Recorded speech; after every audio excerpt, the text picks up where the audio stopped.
This is Richard Fowler. I'm John Kilpatrick with Oklahoma Aikido, Louisville, Kentucky, USA. And it's been a while since we've made a video. We've been working on some things, and one of the things that we've been working on and is really interesting. I've never seen anybody else do this, and we're very excited about it. We've been testing it for some time to make sure we're not kidding ourselves. And of course, you could always be kidding yourselves. But it's a hand brushing technique that you can use that we use it with Kote Gaeshi, Nikyo, Sankyo, and Shihanagi. And I think we've used it with Gokyo too, haven't we? It works pretty well with Gokyo. So, and when we're doing this, we're just going to be showing you the hand technique mostly.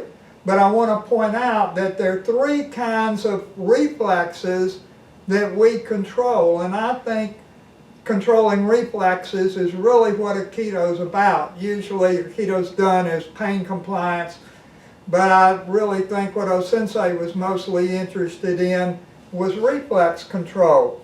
And so I'm about to sneeze.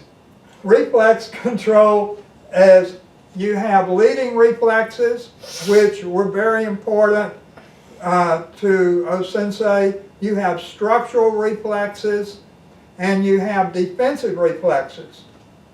And so when you're training, you want to work with all those reflexes. And we've talked a good bit about structural reflexes and leading reflexes, and be sure and put that in your practice. So when he goes to attack with the knife, I'm leading with my hands here. My hands become a surrogate target, and I lead him past me with my hands. We really try to stab each other. And in the club I came up in, when I'd try to stab my partner, I'd stab him. And when he tried to stab me, he'd stab me. And our teacher said, well, that's just because of the way we're training. Don't really try to stab your partner. Well, we really try to stab our partners, and if we don't lead, we can't do it. We get stabbed. So the first thing is you want to do the lead, and then you want to break structure. And breaking structure, if you're throwing the person, you rotate him, extend him out, and dropping him. Now here, we're just taking the knife. So for us, we're going to rotate him and extend him out. So it'll look something like this, see? And so I did the whole thing, but when you're breaking structure, you're rotating his body, and then extending it out. So that's the framework in which you really would be doing the technique. Although this works so well, you can shorten it, and a lot of times we do, and particularly in freestyle where you don't have any time. So I'm just here and taking the knife this way. So would you bring the camera up now? So here's what we're doing, and this is really, now is that close enough? Just sit on the ground. We can move toward the camera. Okay, how does that look? I've got it right in your hands perfectly. Okay, so what we're going to do here is, in the first place, if I grab him, if I grip him, if I do anything, I don't know whether you can tell it on the camera, but as soon as I did that, he tensed up. Well, Richard is very much stronger than I am. Once he tenses up, I'm not getting the knife. Nothing's going to happen here except I'm going to look like a fool. And so what we're going to do is I'm just going to touch, and I'm just touching here at the base of his thumb. I'm not grabbing anything.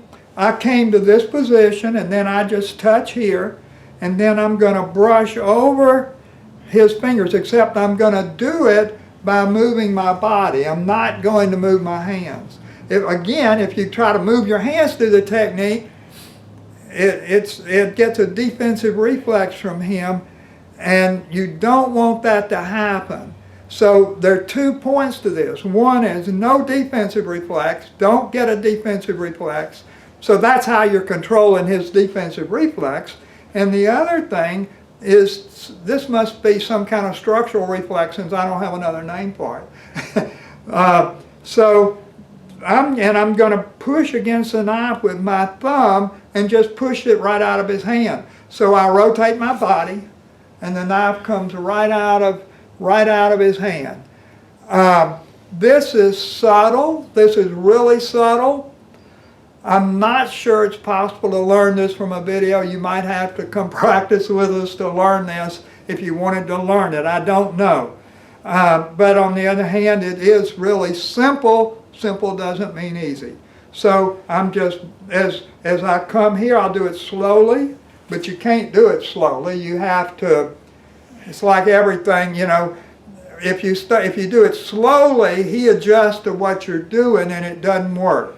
But really, you're just making this rotation, so it's just, and I have the knife. So that's the whole thing. That's all there is to it. And like I say, you can do it this way. Amazingly, it works. It works a lot better if you break his structure first. And if you break his structure first, you can go ahead and throw him, and we'll show that in another video. This is enough for a video.